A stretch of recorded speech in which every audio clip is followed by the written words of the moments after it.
दोस्तों just imagine आपने property purchase किया था एक साल पहले 40 लाख रुपीस में, जिसे आज आप बेचने जा रहे हो 46 लाख रुपीस में। दैट मीन्स आपका टोटल कैपिटल गेन होता है 6 लाख रुपीस। उसके ऊपर आपको शॉर्ट टर्म कैपिटल गेन का टैक्स देना होगा क्योंकि आपने उसे एक साल के अंदर ही बेच दिया है। आपको टैक्स लगेगा आपके इनकम टैक्स स्लैब के रेट के हिसाब से। अगर आपका एनुअल इनकम है 15 लाख के ऊपर तो आपको 30% टैक्स देना होगा। ये शॉर्ट टर्म कैपिटल गेन का जो इनकम होगा 6 लाख रुपीस, उसे एज अ ऑर्डिनरी इनकम, मैं फिर से कहता हूं, ऑर्डिनरी इनकम जैसा ट्रीट किया जाएगा। आपको उसके ऊपर सबसे ज्यादा टैक्स देना पड़ता है। अगर आप इनकम टैक्स स्लैब के सबसे हाईएस्ट लेवल पे आते हो तो 30% टैक्स स्लैब के अंदर। अगर आपने उसे 24 मंथ्स उसे बेचा है, मतलब 2 साल बाद उसे आपने बेचा है, तो आपको 20% टैक्स देना पड़ेगा long term capital gain tax के अधीन में, जो बहुत वैरी करता है state to state wise, city to city wise. ये चीज वैरी करता है, कुछ परसेंटेज इधर उधर होता है। कुछ इन्वेस्टर्स क्या करते हैं कि वो कुछ लीगल लूपहोल्स को इस्तेमाल करते हैं और वो उस 20% को कम करके समटाइम्स 15% एंड समटाइम्स 10% भी वो कर देते हैं, जो करता है उसका अकाउंटेंट। मैं आपको बता दूं कि मैं कोई टैक्स एक्सपर्ट नहीं हूं।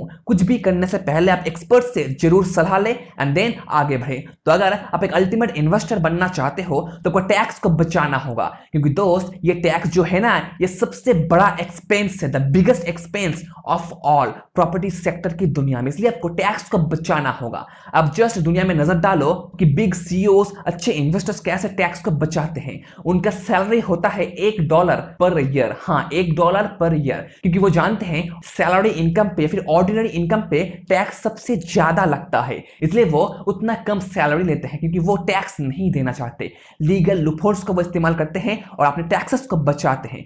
अगर आप भी एक अल्टीमेट इन्वेस्टर बनना चाहते हो तो आपको टैक्स को बचाना होगा जितना हो सके ना। ये हुआ इन्वेस्टमेंट टैक्स। अगर आपने प्रॉपर्टी खरीदा है और बेचा है तो आपको कितना टैक्स देना पड़ सकता है। अब हम डिस्कस करेंगे कि लैंड के ऊपर कितना टैक्स देना पड़ सकता है, हाउस के ऊपर, कमर्शियल बिल्डिंग के ऊपर जो है आपका रेंट पे चल रहा है या फिर आपने खरीद कर रखा है, उसके ऊपर आपको कितना टैक्स देना पड़ सकता है, वो अब हम डिस्कस करेंगे। फर्स्ट ऑफ ऑल, ये जो प्रॉपर्टी टैक्स है ये बहुत सारे फैक्टर्स के ऊपर डिपेंड करता है, जैसे base value of the property, build up area, age factor, type of building, category of use and floor factor. इन सब के ऊपर ये चीज डिपेंड करता है, जो वैरी करता है हर एक स्टेट में। प्रॉपर्टी टू प्रॉपर्टी ये चीज वैरी करता है।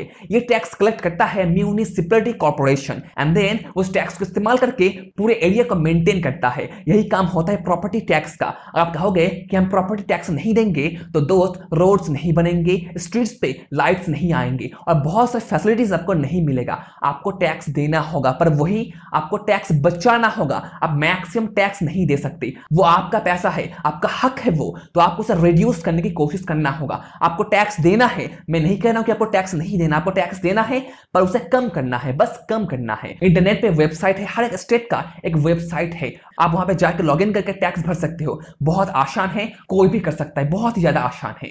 आप क्वेश्चन ये आता है कि वो लोग टैक्स को कैसे कैलकुलेट करते हैं, कैसे उन्हें पता चलता है कि इस प्रॉपर्टी का टैक्स इतना है। मेनली वो 3 सिस्टम को फॉलो करते हैं। CVS जिसे मुंबई फॉलो करता है, UAS जिसे फॉलो करता है पटना, बैंगलोर, दिल्ली, हैदराबाद एंड कोलकाता, और एक है जिसे कहते हैं RVS जिसे फॉलो करता है चेन्नई एंड हैदराबाद। ये 3 मेन मेट्रिक है जिसके माध्यम से वो लोग एनालाइज करते हैं कि इस प्रॉपर्टी में इतना टैक्स एलिजिबल है, इतना टैक्स देना पड़ सकता है। पर दोस्तों याद रखना, अगर आपने टैक्स को सही टाइम पे पे नहीं किया तो आपको फाइन देना पड़ेगा। समटाइम्स 5% से लेके 20% तक, मैक्सिमम स्टेट्स में 5% फाइन किया जाता है। और दोस्तों अगर आप प्रॉपर्टी को बेचना चाहते हैं तो आपको प्रॉपर्टी टैक्स का डॉक्यूमेंट्स भी कलेक्ट करना होगा, नहीं तो आप प्रॉपर्टी को बेच नहीं पाओगे, ना ही आप लोन उठा पाओगे। प्रॉपर्टी टैक्स बहुत इंपॉर्टेंट है, आपको इसे भरना चाहिए। इंडिया में कुछ ऐसे सेक्शंस है इनकम टैक्स का जिसके माध्यम से आप अपने प्रॉपर्टी टैक्स को कम कर सकते हो, सेक्शन 24 और सेक्शन 80C।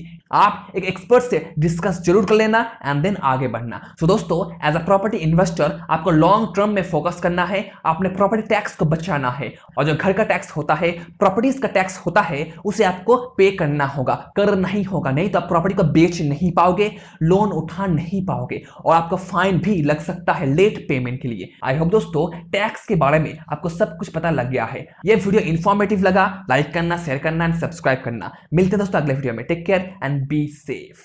Thank you.